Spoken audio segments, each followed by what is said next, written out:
Mount was Chelsea's best academy prospect and he was tipped to be the next Lampard, but is he now a complete snake after ditching Chelsea for their massive Prem rivals? All his life he's had people telling him he'll never make the Chelsea first team, and after a tough loan move in the Netherlands, it looked like they might be right.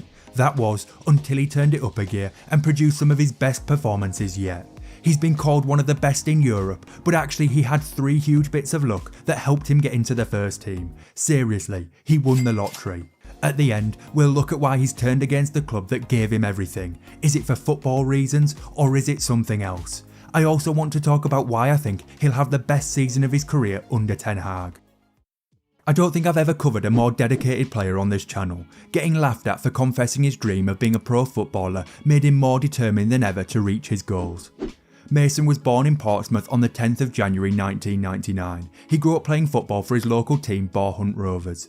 He was one of those players that got scouted ridiculously young. Chelsea first spotted him when he was 6. Of course, clubs aren't allowed to sign players until they turn 8, but for 2 years he was going to training sessions at Chelsea. When he got signed at 8, he was travelling an hour from Portsmouth to Chelsea's training ground 4 times a week. The whole time he was focused on one thing: getting into the Chelsea first team. But his dad always tried to be reasonable. He told him that Chelsea youth players just don't make the first team. It was also around this time that a police officer came into his school to do some sort of careers event thing. He asked the class what they wanted to do when they left school. When it got round to Mason, he said he wanted to be a footballer. I think we both know where this is heading. The officer laughed in his face and said, yeah, everybody wants to be a footballer. He remembers this moment because it only made him more focused, more determined. When he was 14, he moved to London to live with a host family so he could go full time at Chelsea. Basically, he was training every day and had private tutors so he could keep up with schoolwork. This is fairly common for the big academies when kids get to this age. A lot of kids can struggle with this big change, but Mason took it all in his stride. When he was talking about his time in the academy, he said, "I was just focused on football." A lot of his friends were going to parties, but he missed out because he had to be up for training the next day. He had one thing on his mind: he was going to get into the Chelsea first team, no matter what. I set myself a target from 6 years old that I wanted to be in the first team, and that never changes. That's always a massive goal for me.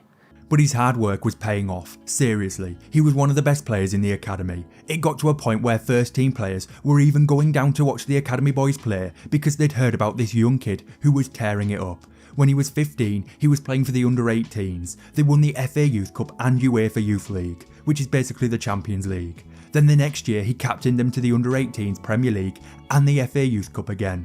By the time he was 18, he'd already played for the under-21s and needed more of a challenge. The only problem was, there was no chance of him getting into the first team. They had Fabregas, Kante, Hazard, Willian and Pedro. I mean, come on, can you really expect him to get on the pitch ahead of players like that? And I guess this is the thing his dad always said: Chelsea was the best academy up until the age of 17, but after that, there's almost no chance of getting into the first team. You either get a move away or fall into the lone graveyard. But Mount was determined to be different. His goal was the Chelsea first team. He didn't want to play for a different club. He actually ends up getting a huge amount of luck to get into the first team, but we'll talk about that in a minute. So, he knew that if he was going to progress, he needed a loan move. Of course, that was no drama for him. He was willing to do whatever to get into the first team. But let me tell you, it ended up being a huge test, and honestly, it almost got the better of him. Okay, so it's the 17-18 season and he's 18 years old. He goes on loan to Dutch Eredivisie side Vitesse. I already said it wasn't the start he was looking for. He struggled for game time when he arrived and he had to prove himself to the coach. For the first half of the season, he was either on the bench or getting 20 to 30 minutes as a sub. He was picturing the police officer laughing at him, thinking about his dad telling him that Chelsea youth players don't make the first team, and that just pushed him to train harder. By December, he was in the starting 11 and showing his talent on the pitch. He finished the season at Vitesse with 40 appearances, he bagged 14 goals and picked up 10 assists, all from midfield. There were a couple of naughty free kicks in there as well. But just to prove how good he was, he won Vitesse's Player of the Season and got himself into the Eridivisie's Team of the Year. He went from crumbling under the pressure to Player of the Year. That's incredible. But while he was in the Netherlands, he caught the attention of somebody else. I'm talking about Johan Southgate, Gareth Guardiola, the man that's going to bring the World Cup home. Gareth Southgate. He called him up to the England squad after his performances at Vitesse. This was another step closer to his dream. Okay, so next season was another loan move, this time to Lampard's Derby County in the Championship. I forgot to mention earlier, but Lampard was his idol growing up, I mean, you're probably not surprised with him being a midfielder at Chelsea, but playing under Lampard was a dream come true for him. It might have taken him a while to get going at Vitesse, but there was no settling in period at Derby. He got straight into the team and scored on his debut against Reading. He made 44 appearances, scored 11 and assisted 6 this season. He helped Derby finish 6th, securing a spot in the playoffs. He even scored in the second leg comeback against Leeds in the playoff semi-final. But it was Jack Grealish's Aston Villa that won promotion that season. Okay, so he's been one of the best players in the academy and he's had 2 impressive seasons on loan. Is it finally time to break into the Chelsea first team? When I say that it was luck that played a big part in him getting into the Chelsea team, I'm not joking. Listen to these 3 things that helped him get into the team. 1. Lampard was appointed as the Chelsea manager. Of course, he'd already played a season under Frank, who knew exactly what he could do. 2. Hazard left for Madrid. This freed up a bit of space for an attack-minded player like Mount. And 3. Chelsea had a transfer ban, so they had to rely on youth players instead of going into the market. It was perfect timing for Mount, who was now 20 and ready to take advantage of all this luck. He made his debut in the first game of the season against United and then scored his first goal in the second game against Leicester. What a goal it was as well. He also got his debut for England in the Euro 2020 qualifiers this year.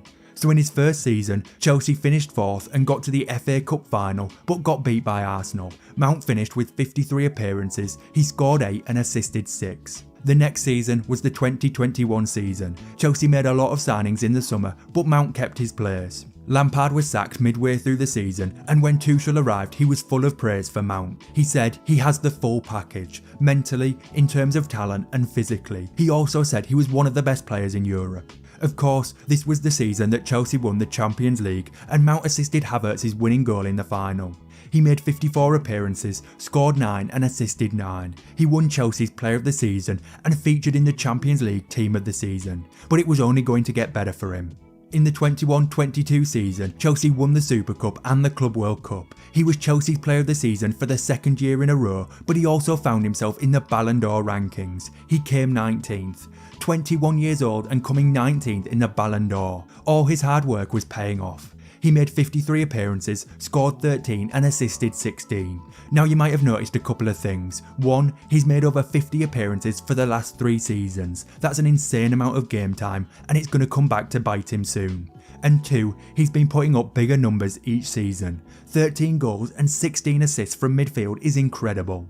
Okay, so the reason I bring that up is because in the season just gone, the 22-23 season, he's had a huge drop off. But not just him, Chelsea have been a complete shambles. I said in my last video about Havertz that you can't judge him by this season, and it's the same for Mount, it's an outlier. He made 35 appearances, scored 3 and assisted 6. He got a lot of stick from Chelsea fans at the start of the season for not putting up a single goal contribution in his first 7 games. He picked up an injury towards the end of the season, which is why he only played 35 games. But maybe all this is why he's not signed a new contract. So now we can take a look at why he's moving to United and how he's going to fit in under Ten Hag. I'm going to be honest, I think we could be about to see his best season yet. Right, so his contract at Chelsea ends in 2024. If they didn't sell him this summer, they'd lose him for free next year. Chelsea are flirting with FFP violations and they could do with the player sales. He had an offer to extend his contract at Chelsea, but why didn't he take it?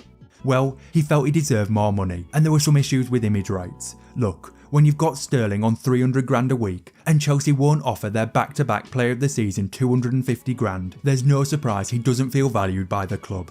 He's recently had a big court case with a crazy stalker, so I wonder if he thinks a move up north will get him away from that nutter. Honestly, I've just seen the TikTok of her taking her kit off in Asda. If she wants to stalk me, just give me a message. What do you reckon, lads? Like the video if you wouldn't mind her stalking you as well. Alright, back to football.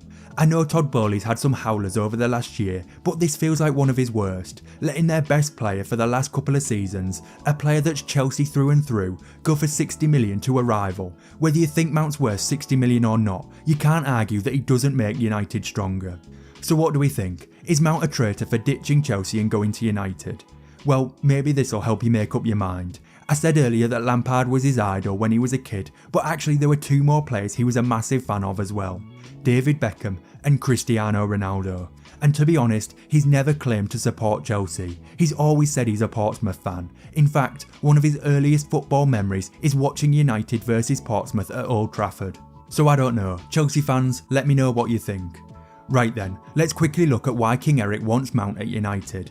It comes down to this: he's a fantastic box-to-box midfielder. He's great at progressing the ball up the pitch, but he really shines in the work he does off the ball, and I think we can see that's what Ten Hag wants from his team. He wants excellent work rate off the ball. Mount provides exactly that. And then of course, you can't ignore the numbers he puts up. United finished 3rd last season, but scored less goals than 6 other teams. If Mount can add 10 goals, he's worth every penny. And let's be honest, he can't be any worse than McFred.